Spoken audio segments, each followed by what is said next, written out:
You wanted the best. You've got the best podcast. The hottest podcast in the world. The Chris Voss Show. The preeminent podcast with guests so smart you may experience serious brain bleed. The CEOs, authors, thought leaders, visionaries, and motivators. Get ready. Strap yourself in. Keep your hands, arms, and legs inside the vehicle at all times, because you're about to go on a monster education roller coaster with your brain. Now, here's your host, Chris Voss. Hi, Moses Voss here from thechrisvossshow.com.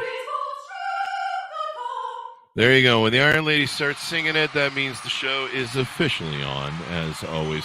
For 15 years, folks, ladies and gentlemen, we bring you the smartest people, the CEOs, the billionaires, the White House advisors, the Pulitzer Prize winners, all of the most brilliant minds who have spent a lifetime, who've spent hundreds of thousands or maybe multiple lifetimes, depending upon who you talk to and what they believe in. Learning their craft, learning their trade, going through their cathartic things. And as I always say on the show, stories are the owner's manual to life. And us sharing stories is how we learn from each other, how we improve ourselves, how we make ourselves better, or, sometimes we just do it for entertainment. That's what movies and TV and books are for as well. But it's more important if you learn something. So, as we always set this up for the guilt and shaming plug part of the show, use that knowledge to go enhance the intelligence of your friends, neighbors, relatives for the show. Go to goodreads.com/Chris Voss, LinkedIn.com/Chris Voss, YouTube.com/Chris Voss, Chris Voss 1 on the tickety-talkety, and ChrisVossFacebook.com. We have another amazing young lady on the show. She's here to talk about one of my favorite topics, leadership and leading. I love leadership and leading. I wrote a book about it. So there you go. We have Ulrike Seminati in the show with us today. She's going to be talking to us about how she coaches and helps people in becoming better leaders and improving the quality of their lives as well. And she's here to improve yours. She is a globally operating coach, trainer, and consultant. She brings a wealth of experience as a former C-level executive to her expertise in authentic leadership and impactful communication. By blending the latest self-development methodologies with her extensive practical experience in leading across all levels of hierarchy, she enables leaders to master how to bring change-resistant people on board by harnessing their strengths instead of diminishing their motivation. I should probably start doing that. I should quit diminishing their motivation and throwing them out of second-story windows. Welcome to the show. How are you? I'm fine. Thank you very much for having me. There you go. Thanks for coming. Give us your .coms. Where do you want people to find you on the interwebs? It's very simple or very complicated. It's my name, ulrikeseminati.com. It's the most important place. And you can also find me with my name, Ulrike Seminati, at LinkedIn. And that's the best place to go to get in contact with me. And the link will be on the Chris Voss Show as well. So give us a 30,000 overview in your words of what you do and how you do it.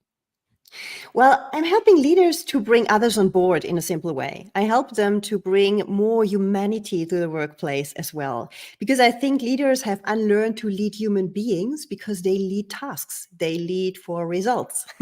And I think there's something really, really important missing there. Everybody's longing for that. And yet so many people struggle to implement it. And that's a bit my mission. And this is why I help leaders to communicate better, to lead with authenticity.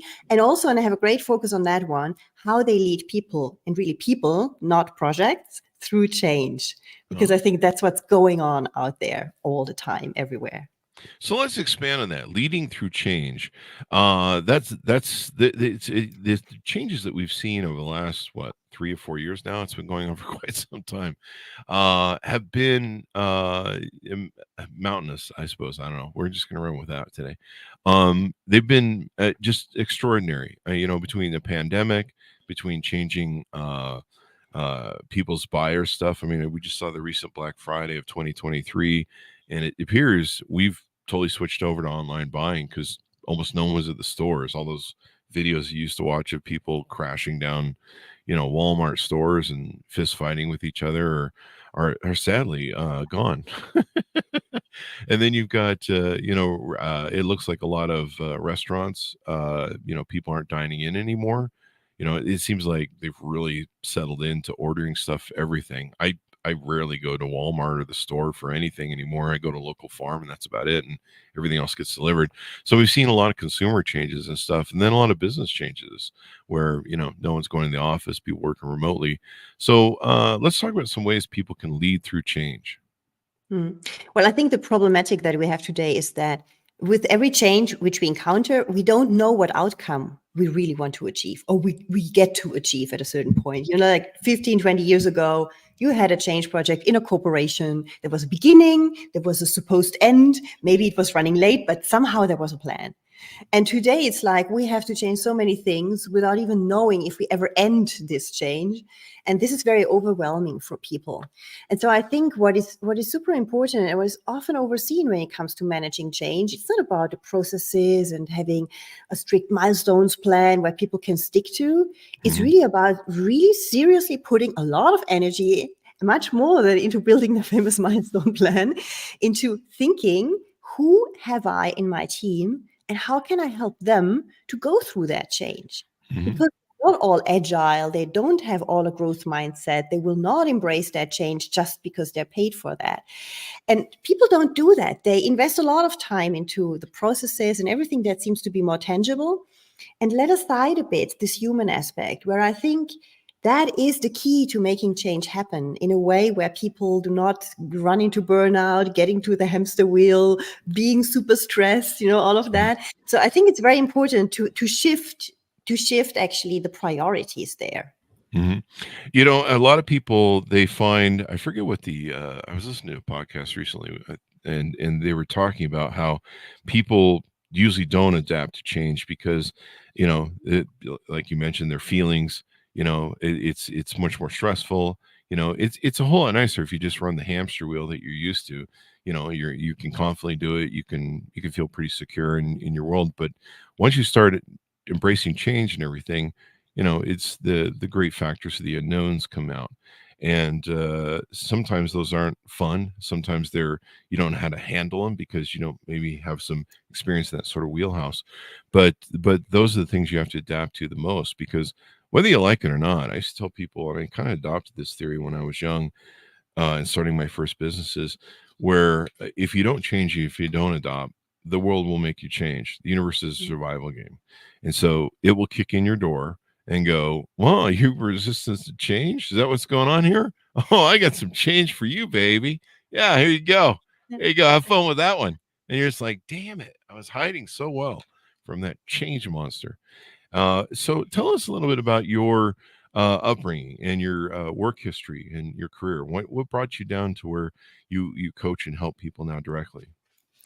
Well, I have been a corporate communications leader for 23 years. Wow. And, in corporate communications, I was climbing up the whole career ladder. I ended up as a C-level executive for 3 years. And I've seen the different levels of hierarchy as well.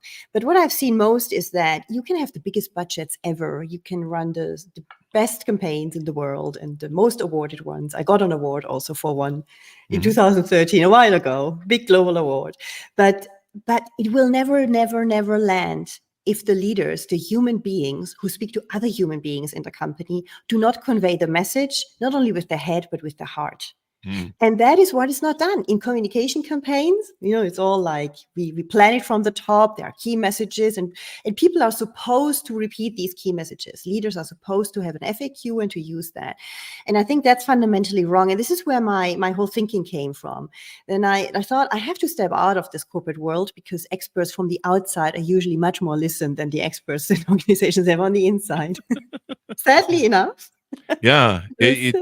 A lot of leaders think that, and tops of organizations think that all you got to do is make a PR statement to be good leaders. It's like, hey, we're a great company and we got good morals and we got good stuff and people like us.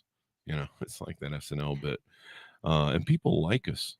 And then they walk a totally different talk that they do morally, ethically, how they run the company, and their employees, and everybody else just goes, hey, look at that guy, he's full of shit, and then you lose all your power as a leader. So what is the secret to bringing change resistant people in your companies, people maybe you have in your personal relationships, et cetera, getting them to get on board for organizational transformation projects? In very simple words, you have to change your dictionary. Mm. It's very simple. You have to change your dictionary. Oh, just order a different one off Amazon there. Yeah. So actually, usually when change, let's stick to the corporate world. When change is communicated, it's coming from the top. It's coming from a personality style, most likely, who has interest in growth, in bottom line figures, in performance, in success, in all of these words, because that's what they embrace. Many leaders, the higher they're up in the hierarchy, the more likely it is that they have this personality trait simply where they adhere to these words. They love them. They love them with their heart. Yeah, that's compelling to them. But if you go further down in the organization, and already the first senior management level below the C level, for example, is very, very different from the C level usually.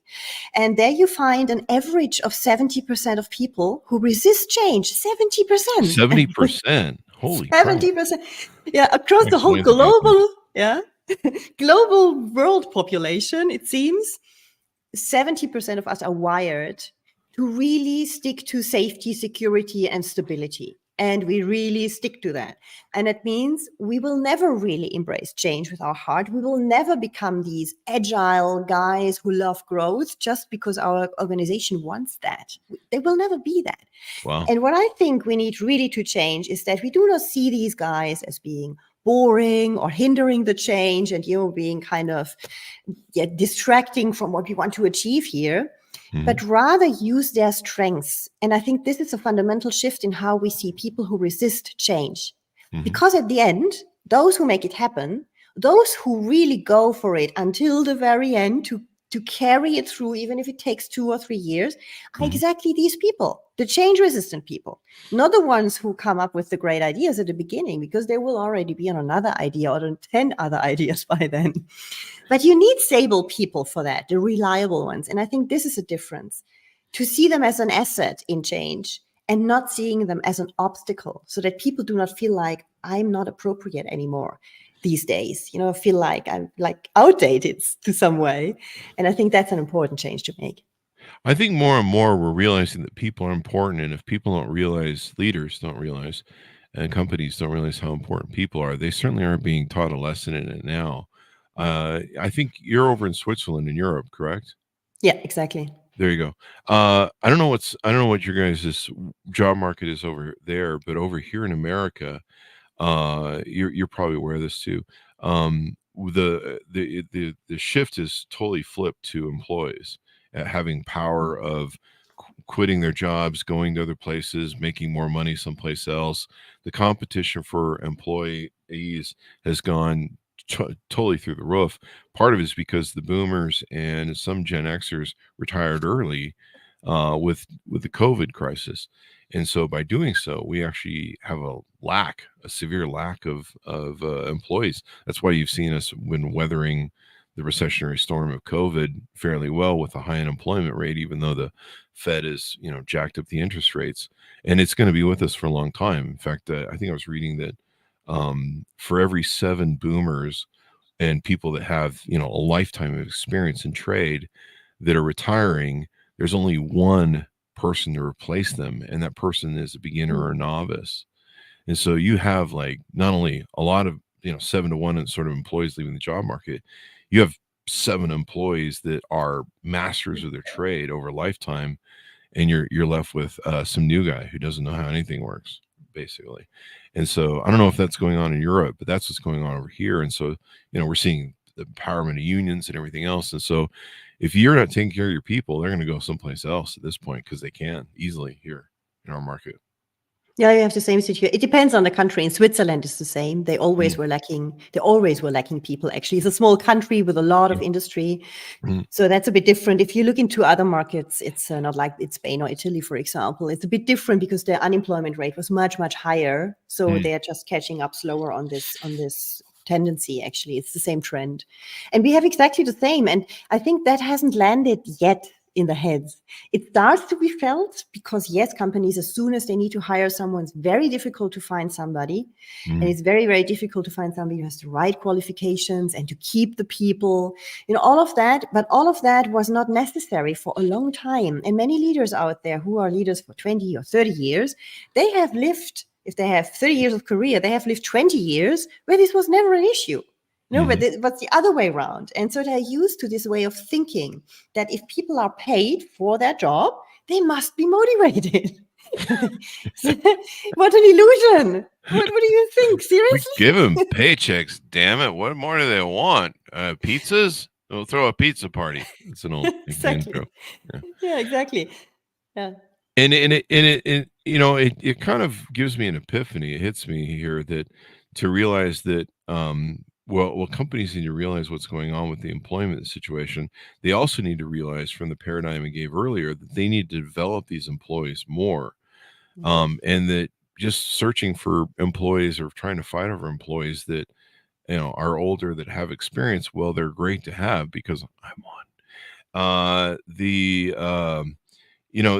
competition, you need to start investing in your future. And so you're going to have to retrain all these new employees that are coming up. And Gen Zers are spectacularly more interested in life fulfillment jobs, or jobs where they feel better about them, and they want to feel like they're making a difference in the world, and they want that right away, as opposed to someone who, at 55, I feel like I'm making a difference in the world with the work I'm doing, or I hope I am. And it gives me something meaningful to give back. But when I was young, I didn't really care. I'm just like, I'm trying to make a buck and scratch around here and get things to work, or figure all this stuff out. But they're more into that. And so, now we see, especially here in America, we see people hopping jobs. I went into one of my favorite restaurants the other night, and they told me that they started doing table service or they don't do table service anymore, where they don't have waiters. They just have someone who brings your food when you order, with a little sign at the cheap restaurants. And I'm like, why? How am I paying luxury fine dining prices for this? But they had to convert to it because they couldn't get enough waiters to serve. And so they were kind of forced to as a business, which kind of sucked in my opinion. But that's the way it is. I've actually gone to restaurants in my area that they actually have a sign on the door. They're offering $100 gift certificate or $100 certificate at their restaurant if you refer employees to them to work the restaurant. I'm like, wow, that's novel. I can probably maybe I can go make more money just out hustling people to hire for employees. But that's how tight our job market is out here. It's freaking crazy. And I think companies need to learn that they're going to have to start figuring people out better and educating people, training them more, but also being better at leadership. I think there's a lot of one size fits all approach still. And that's a problem, because we think, there's a specific training, people adhere to that. Or, the idea of, for example, leadership behaviors. Big corporations have leadership behaviors. There's a list of 5 to 10 behaviors that are the desired behaviors. Yeah? I have rolled out many leadership behavior programs in my corporate life. It's logical that because they want to have a specific culture, for sure. But at the same time, how can you expect that people with very different personality styles apply the same behaviors?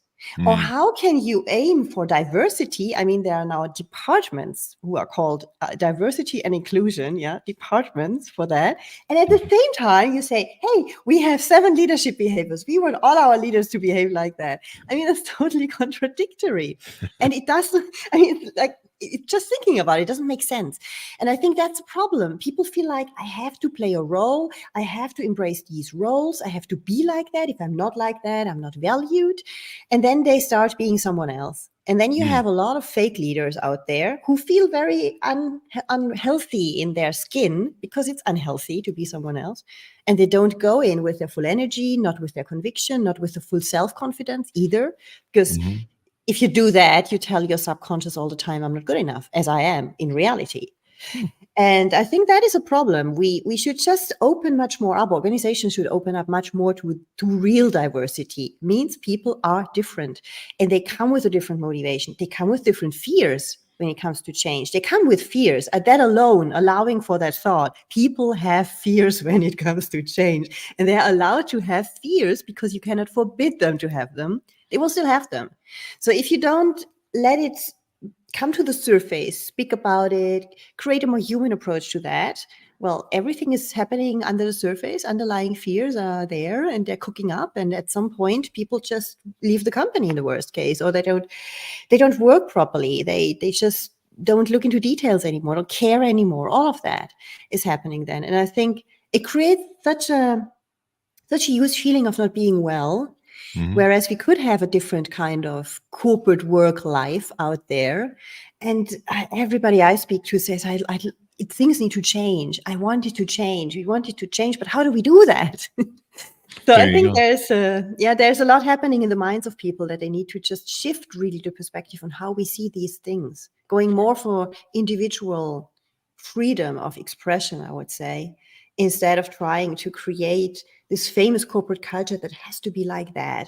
Because yes, culture, it's a strategy for breakfast. We all know that sentence, and it's true.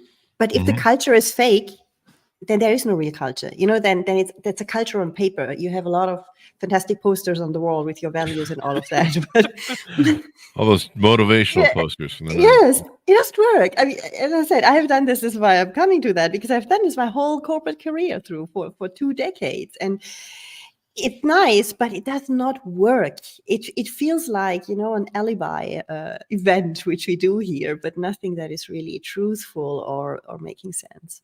Yeah, it's I see the leadership by fiat through PR so many times where people, they put out these PR statements and they're all filled with corporate words that you sit and you go, what the hell did they actually say exactly?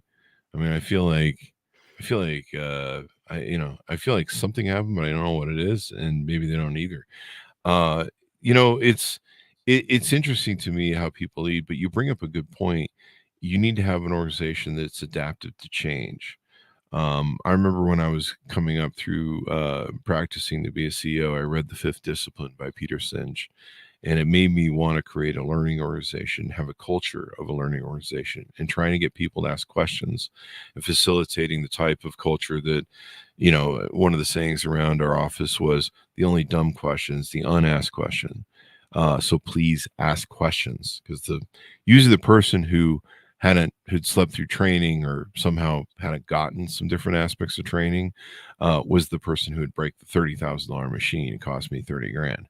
And you're like, didn't you learn in training not to throw that switch? And they're like, I think I missed a few things. Well, why didn't you ask if you didn't understand? I was afraid that I'd be criticized. And there's a lot of that goes on in corporations. Talk to us about one of the things you talk about is the art of persuasion and mastering it. I imagine persuasion is one of those things people need if you're going to create that learning organization and help people embrace change. Mhm. So persuasion all has to do with emotions. We don't take any action without emotion. Not even the simplest action we take without emotion. So let alone the bigger actions we ask from people.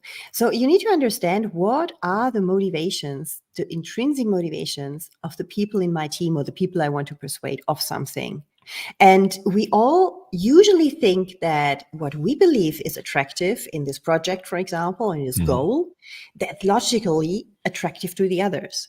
And when we speak to others and we try to persuade, what we usually do is that we customize our message absolutely perfectly to the only person on this planet who will never get it, and that's ourselves. Sounds like you need a book editor to edit Yeah. your own stuff so they can Yeah. speak in your voice, but then they can also go, hey, no one else is going to get this but you, man, the way you wrote this. So there you go. I mean, I've seen that movie. Yeah, exactly. And that's what we do. It's natural, obviously. It's natural. Yeah. But when you really want to persuade, you have to think completely out of the box. And Mm. there are many profiles who might be at the opposite end of what you think is attractive. So when you come, if I speak from a typical leadership perspective and use the words that I said before, a leader might say, oh, we can be super successful here. We can outperform the competition. Wow. Okay. And you say that to a person who is very strongly in the area of, I need stability. I need the people around me. I want to keep my team. I want to make sure that the people I work with stay the same, for example. Then they will just freak out with these words because they will make an interpretation of, whoa, whoa, whoa, danger, red lamps are going on all over the place, yeah, because they think, my God, my team will be destroyed, things will change rapidly, we have no control over anything anymore if we do that, and they hate it. Mhm. Whereas you could just change the dictionary. You need to think, what is motivating the person in front of me? If it's a person who needs stability, instead of speaking about outperformance or success, you might want to say, if we do that project, then we can, on the long run, create more business continuity.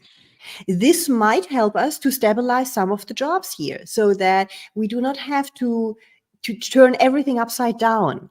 So you can try to come with something where you think this creates some stability.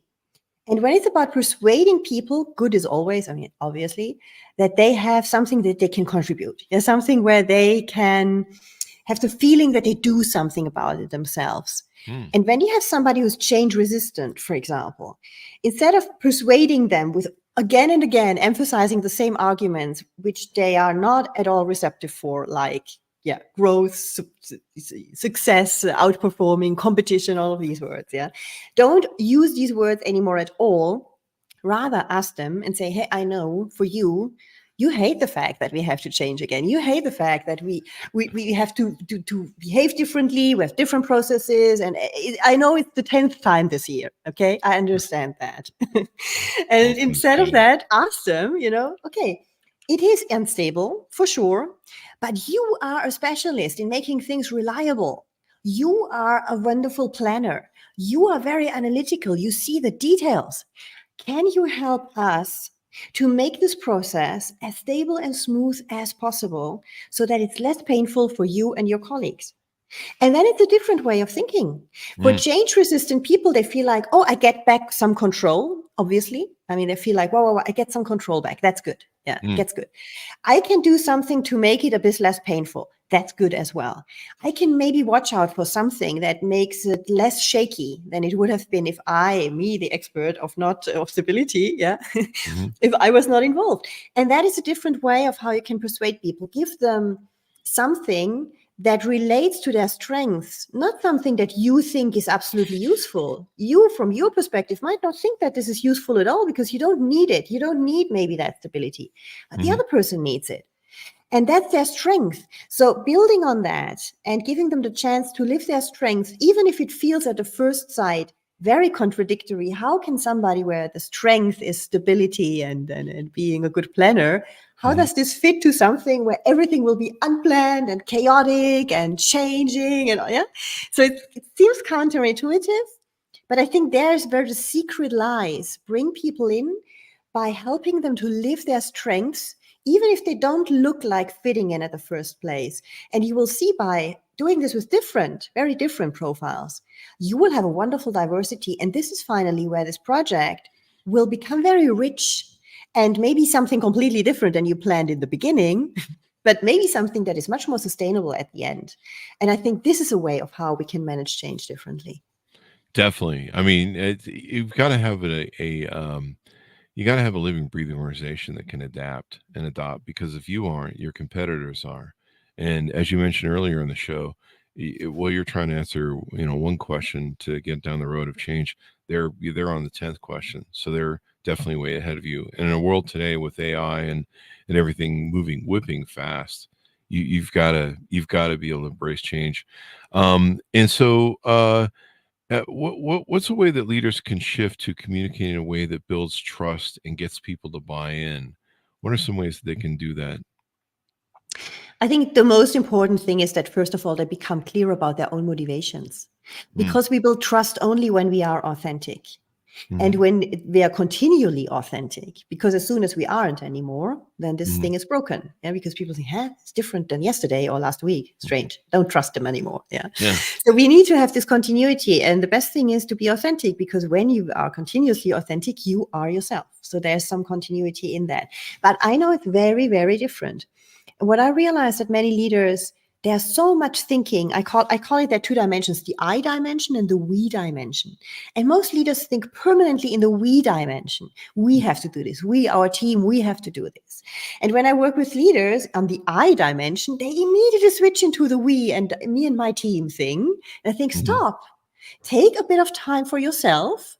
And first of all, become clear about your own motivations. Because if you're not clear about why you want to achieve that goal, and it's certainly not the reason that is given to you by your organization, it's something completely different, maybe. Yeah. And to be really clear about why you want to achieve that and why you can put some heart in it, even in a project or a change that you do not like at all. You need to find a why for yourself. Only then you can become convincing and you can build that trust because you speak out from an authentic place to your people. And that is totally different than just repeating the FAQ which you got from the top, or just repeat. I mean, yeah, I wrote a lot of FAQs. It's a stupid thing. I mean, at the same time, people need something. Yeah. Yeah, you got to read something. But if they don't reflect on it and make it their own, and pick and choose what suits to them, then it's not authentic and then it doesn't make sense. And then people mistrust immediately because they feel that. We all see it immediately when somebody is making something up. We see it in the face. We see it in the micro mimics. You can be the best actor ever. People feel something's not quite congruent here. So I don't trust. It's not credible to me. And that is something where people need to be much bolder oftentimes, because the true authentic leader they have somewhere inside of them is maybe not the ideal version of what they think they should be or what the organization thinks they should be. And if you then need to be a bit different or very, very different even, then you need a lot of courage to be yourself.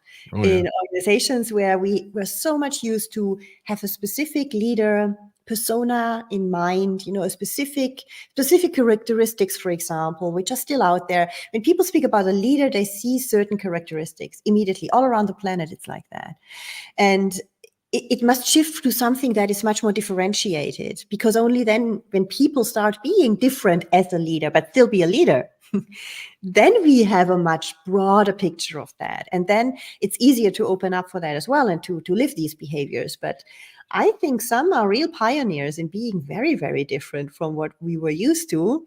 And I love that. I think it's bold. I think it's great and it's authentic. And their people love these leaders because they feel, a real human being with real, with their vulnerabilities and their strengths and everything is there. And I can feel the whole and not just the glossy surface that is shown most of the times.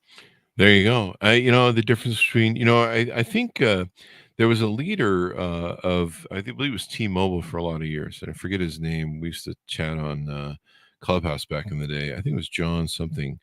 But he was a dynamic leader of T-Mobile. And he came in and he, he would dress down and he would interact and he would do fun things with his employees. You would see him constantly going around and doing fun stuff and all of that. And I was really impressed with it because he really seemed like the great cheerleader of his company. And wherever he went, he was, engaging with employees and not putting on, like you said, that veneer of where people feel there's a kind of a sob between you and employee. What you touched on my question that I was gonna do next, what is authenticity and leading with authenticity, being an authentic leader. That's my final question. What does authenticity mean?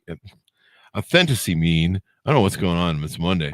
How do we lead with authenticity, and how do we be an authentic leader? Become clear about your motivations and your weaknesses as well. Your strengths. It's very classic. Strengths, weaknesses, but be aware. And first of all, start being honest with yourself. We are very honest with ourselves usually. We try to make things prettier, or the other way around. We are super, super critical. But try to be honest to yourself and to find out who you really are, and also what kind of leader you want to be. I mean, there's also this dimension of who do I want to be actually, because it's this your personal growth which you have in mind then as well. And be very clear on that dimension and look at your organization. Look at these behaviors that are out there. Look at the values that this company has, for example, and they want you to embrace that. They want you to role model that. But be very clear and make like a self-analysis. What does that mean to me? I mean, if there are 4 values, for example, what are my values? Are you aware of your values? If there are values you need to embrace, you first of all need to know your own values, for example. And then you see, is there an overlap? Where is the authentic overlap? What does this mean in terms of true situations, exact behaviors, real actions? Make it tangible, bring it to your workplace. What does this mean in terms of behavior? For me personally, how I can be authentic while my values are somehow not the same, but fit to one or two of the company values, maybe not to all of them, or the famous leadership behaviors, or what you think your boss expects from you. Whereas how you would feel, how you want to behave, how you want to deal with your people. Is there an overlap? And how does this look like in concrete situations, in one-on-ones, in team meetings? Bring it really to your workplace. But you need to really take a step back and look at yourself first. Who am I? What are my motivations? What are my values? Like I said, what are my strengths? What are also my weaknesses? And how can these weaknesses even help to create more connection with people? Because the perfect leader who stands on a stage and who's always the perfect speaker and has the perfect ideas, this person is not tangible to anyone. So, I mean, the higher you're up in a hierarchy, the more powerful it is to admit sometimes that you're not perfect, that you don't know it all, that you have slept not well this night because you were nervous to come on that stage, for example. Give away some of your humanity, show it, and be very clear, what is it in you? What do you also want to show? Obviously, you can make a selection. That's not a problem. But be very clear about, okay, that's who I am. And then I would just say many people are very disconnected from what they feel in their body when it comes to being authentic. They think it's all happening in the head because we are these rational human beings kind of thing. We think we have control. Total illusion as well. Anyway. Wait, what? Like, what? Our head? So it's like, listen to your body. When you do not have a good feeling in your belly, and we have that, I don't know how many times throughout the day suddenly, and usually we go over it to the next thing and we just don't pay attention. But pay a bit of attention. When you don't feel well in your belly, most likely you have done something that was inauthentic or going against what you actually wanted to say or to do. So just look at yourself a bit more. Take some time to self-observe and create more self-awareness. And when you see where you are coming from, who you really are, that's the I dimension that I mentioned before, the dimension of yourself, then you can really work on, okay, what does it mean now in my relationships with my people? Also in private life, it's exactly the same thing. You can apply that very well in your private life too. But how can I relate to others in this authentic way where I just stay true to myself? And what is my no-go areas? Defining that. What is something that I will never want to do? Never, because it's just totally against myself. I don't do that. Even if I ask for it, even if I get into trouble at work, I won't do that, for example. Create for yourself this field of authenticity. And then when you act out of that, and especially for young leaders, I think it's super important to start with that before they slip into this corporate persona thing where they are someone else at work, which older leaders are very much used to do every single day. And to just give yourself that chance to be yourself. It's such a happier place for you than the place of not being yourself. And you will live your career in a totally different way than if you're not. There you go. All the difference in the world. That's a great wrap up you just gave. The only time I don't feel good in my belly is usually after Taco Bell night. So, I don't know if you guys do you guys have Taco Bell there in Switzerland? Yeah, we do sometimes, indeed. Yeah, that'll make your belly hurt the next morning. So very inspiring message. Tell us about some of the offerings you do on your website when you're coaching people, when you help people be better leaders, when they work with you. I believe you have a podcast, a free e-guide, and a few other things. Let's get some plug-in for some of this stuff. Yeah. So I'm doing in-house trainings for leaders, for corporations. So if anybody wants to book me on these kind of trainings, I'm here. I'm also doing courses for individuals. So you have like 90-minute sessions, very easy, not very expensive, really easy to go in and plug in and just start working on yourself, offering these regularly. And what is really nice, I'm very excited about that. I'm starting a new podcast. Tomorrow's the first episode. Oh, congratulations. The first episode. It's called Leading Change Conversations. And it's a bit of an experiment because I will go through real cases with people who have a problem in leading change or it's always leading people through change. It's always the people aspect in change.